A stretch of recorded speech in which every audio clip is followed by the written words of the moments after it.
Yo, yo, yo, welcome back to another episode of the Danny Mac Show, and I'm your host, the Miggity Mac, back with another video reaction. And today, I started watching this video, I got about 50 seconds into it, and I thought, shit, I might as well make a video about this. So, the video is titled, I covered Antifa as a TV reporter, here's what the news often leaves out. So, I thought, well, why don't I make a video about this instead of not making a video about it. So anyway, let's jump straight into it.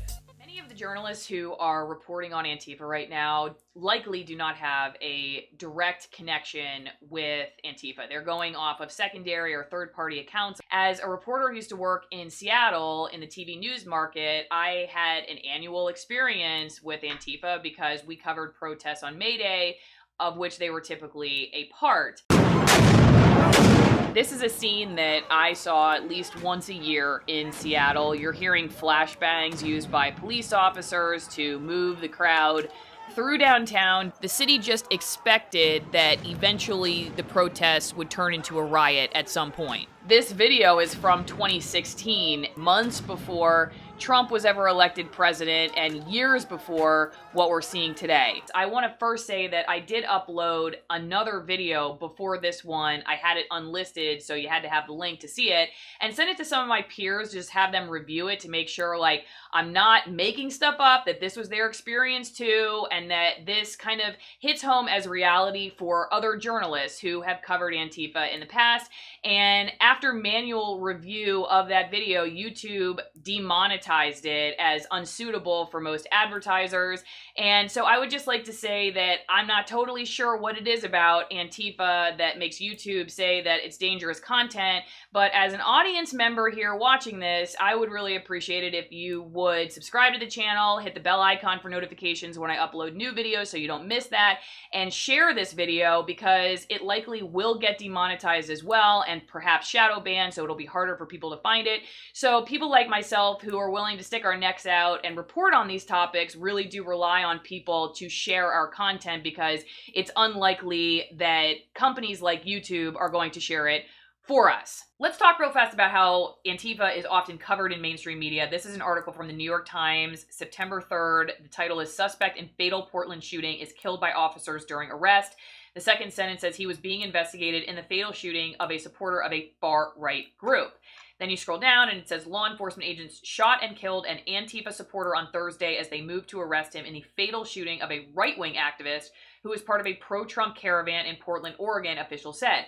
Now, this is something I commonly see, that a reporter will say an Antifa supporter opposes a right-wing activist, or Antifa is out opposing extreme right-wing groups, but they rarely say a left-wing or far left or left-wing extremist Antifa supporter. So they don't qualify Antifa that way, but they do qualify their opposition that way.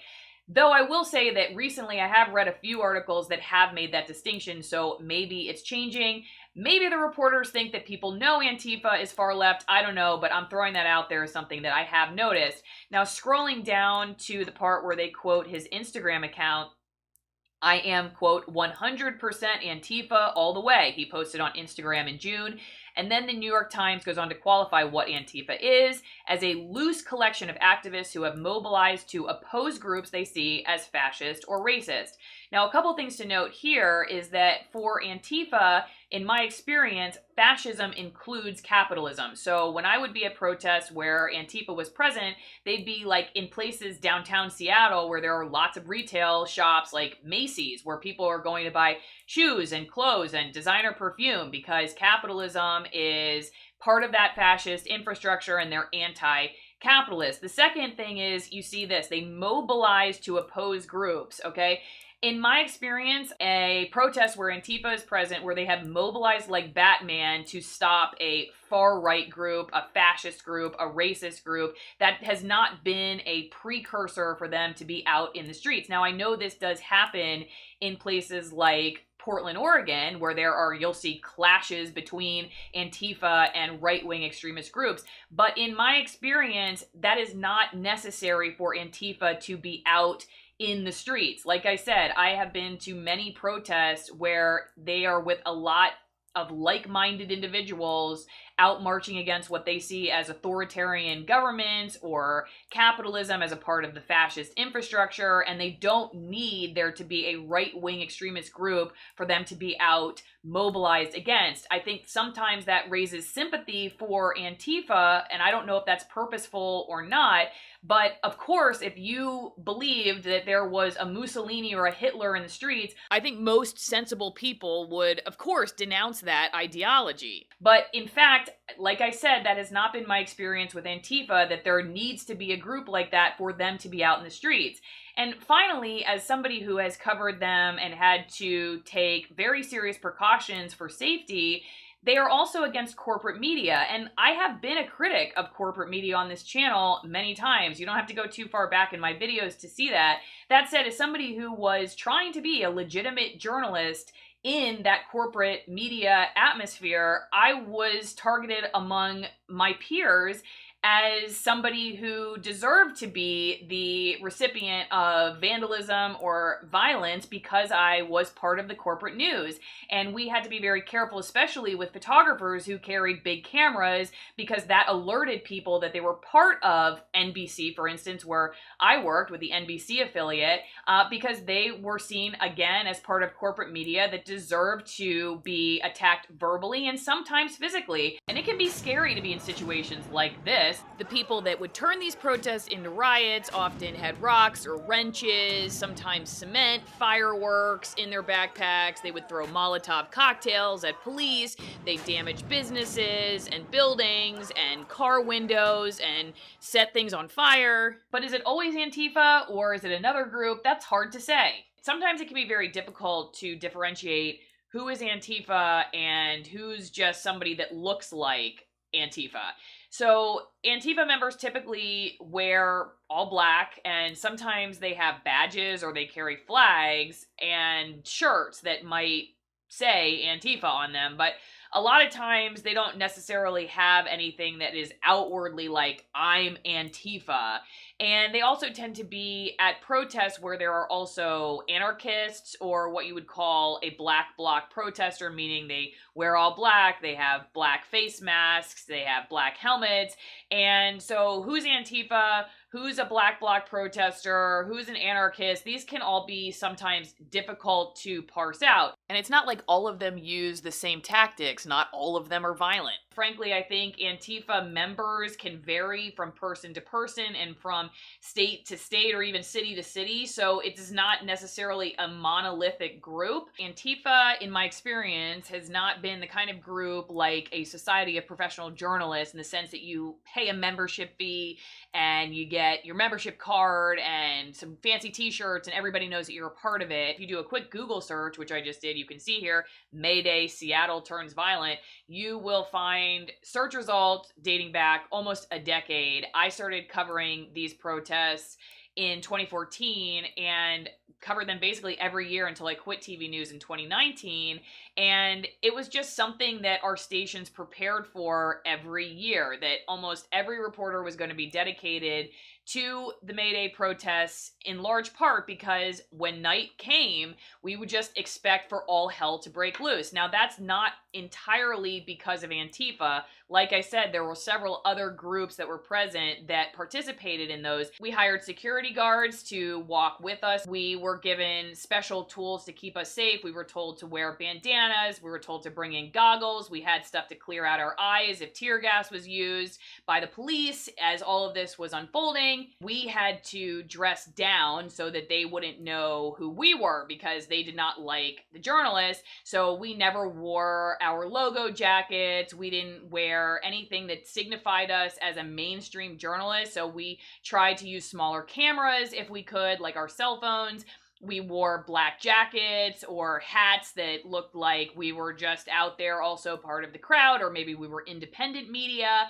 And even still, of course, we had photographers who were assaulted because they were carrying huge cameras, which kind of give you away as somebody who's probably not a YouTuber and more likely somebody who works for NBC, which we did. And just so you know, I'm not making this up. This is the Twitter feed for another reporter in Seattle. Her name is Brandy Cruz. She works for Q13, which is the Fox O&O there. And this was August 12th, 2018. She writes, "The only protesters I've ever been attacked by, verbal and physical, are Antifa. The press can and should acknowledge both of these things. That white supremacists are despicable pigs no matter how peaceful their rallies, and Antifa have committed criminal acts of violence and vandalism." So this is from Crosscut, May 2nd, 2012. McGinn, who was the mayor at the time, and SPD show off confiscated Mayday weapons.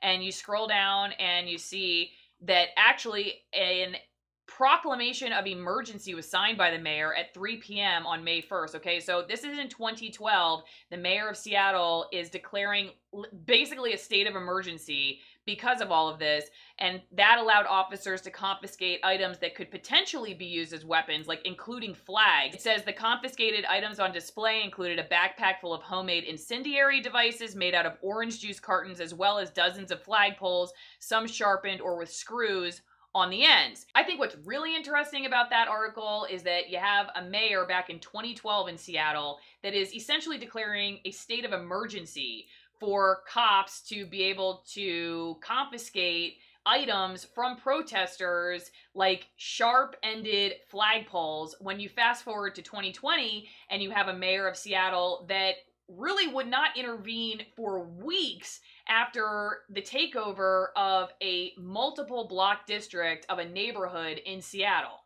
And since Antifa has been in the news a lot lately with calls from the right to have it labeled a terrorist organization, I do feel responsible to point our attention to the fact that the Department of Homeland Security has released a draft document that says white supremacists are the greatest terror threat.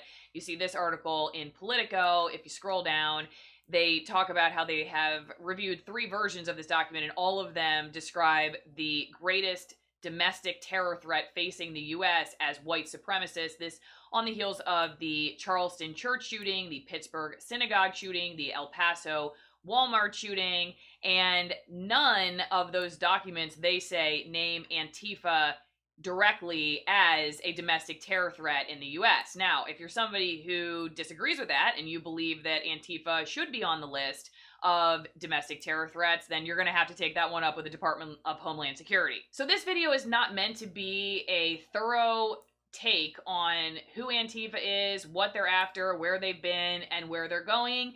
It's simply because there are not that many of us in the country who have had regular interactions with people who call themselves Antifa, and I'm one of them, and I just wanted to share what it's like to cover them when they're out in the streets. And finally, this is a tweet of mine from June 30th, 2019, when Andy No was attacked by Antifa. If you don't know Andy, he is an independent journalist who basically covers Antifa full time. That's what he does.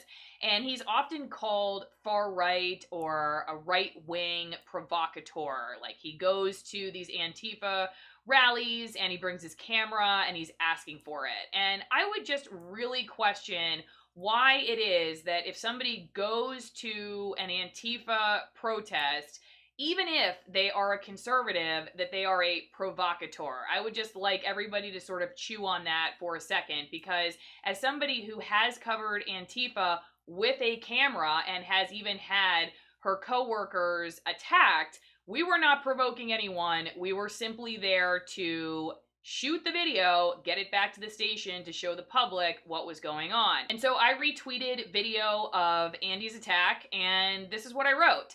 That every year we wear unidentifiable clothing, pair with hired security, and still my peers have ended up in hospitals with broken gear.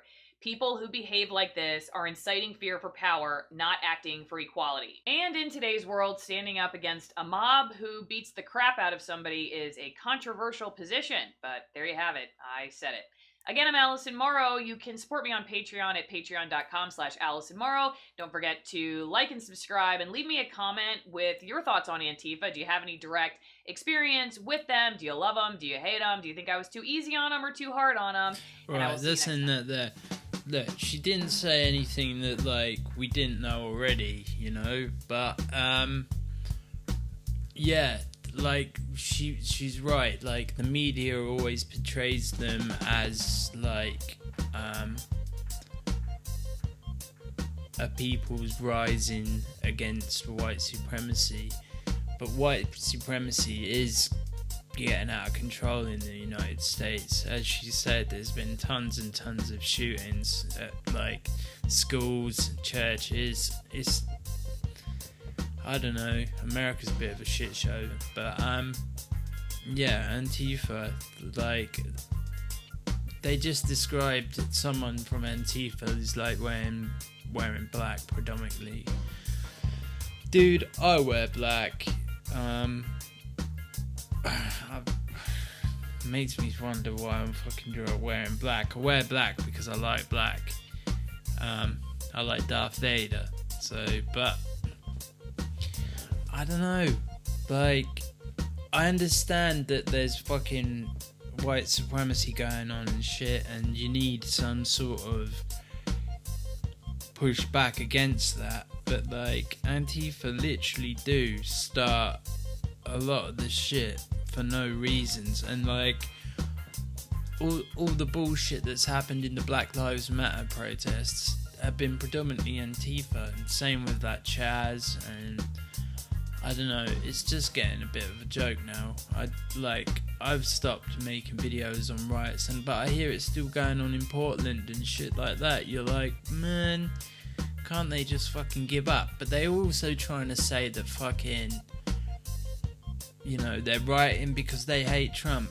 Like she was saying, this was building up since 2014, so they're talking shit about that. Anyway, yeah, I get a lot of shit for not talking during the video, but I like to listen as much as I can, so because I forget stuff, because I'm a stoner, so I forget stuff. So anyway, guys, yeah, let me know what you think about this video, and yeah, I'll link the original video in the comments, in the description even. Anyway, guys, much love and keep having a nice day.